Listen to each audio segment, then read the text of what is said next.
देखिए ये ठीक बोला था ऐसा ही हो बना देती तो बड़ी बढ़िया रहे। अरे हमें डिले हो रहा है दूसरा का देखी ना कोटलेस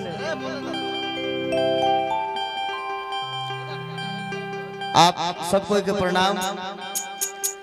और आज अरविंद भैया के सौजन्य से हमने के आप तमाम लोग के बीच में हर कलाकार हम हमारे छोट भाई गोलू दूदू को प्रियंका स्क्वायर और काव्या तारा के भर सक नाम हम ना दिल चश्मा काहे के पहन लेत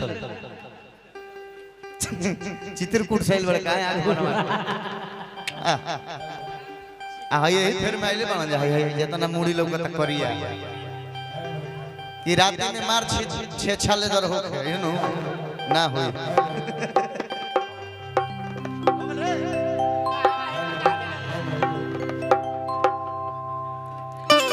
सीधे सीधे दो गीत आप लोग के बीच में रही। आ देखिए मलिकार हर गौनिहार के अपन अपन तरीका बा। केहू खाड़ होके गावेला, केहू सीधे हारमोनियम लेके बैठ के गावेला, आ केहू ना तू ही सूत के गावत हो। हां हमने के ना सूत के गाई जाए हम हमें के जाए तो सूत के गावत हम तो यहां के उठ के गाइला। दोस्त हमेशा लइकने के ना रहे देखा तने पीछे ले बोली बोलते रही सब दोनों बदमाश अब कुछ कह दे तो मियाज दूसरे हो जाए।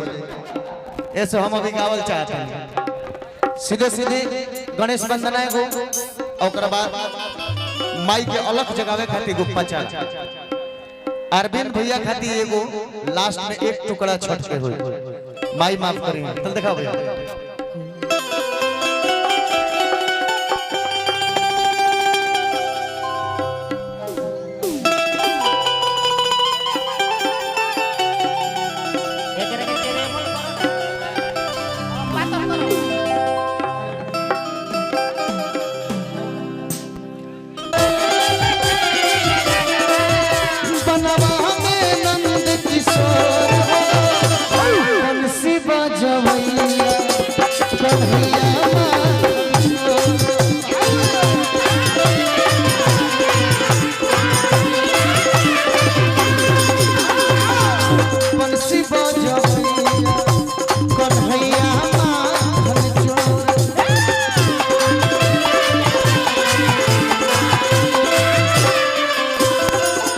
जख्मी भाई बैठल एक लाइन लिख देले का चंदन करेले वंदन चंदन करेले वंदन गौरी है गणराज जी आइए गजानन सफल करी हमारा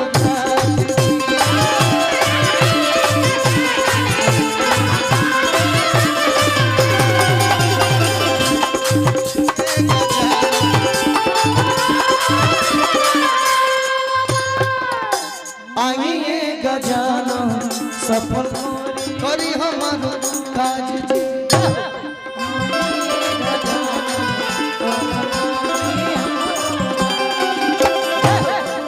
आइए गजानन सफल करी हमारो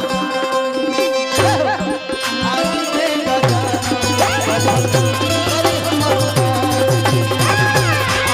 गजानन सफल करी हमारो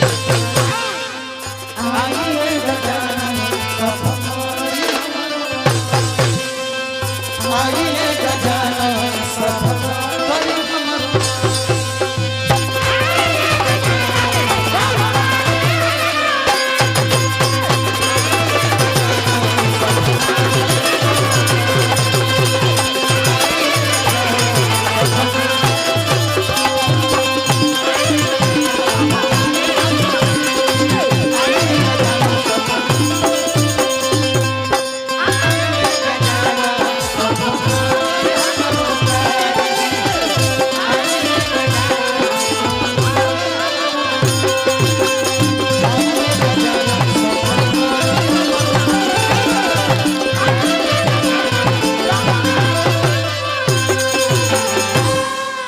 सुमरन समाप्त होने के बाद तो ताली मार देंगे बड़ भाई।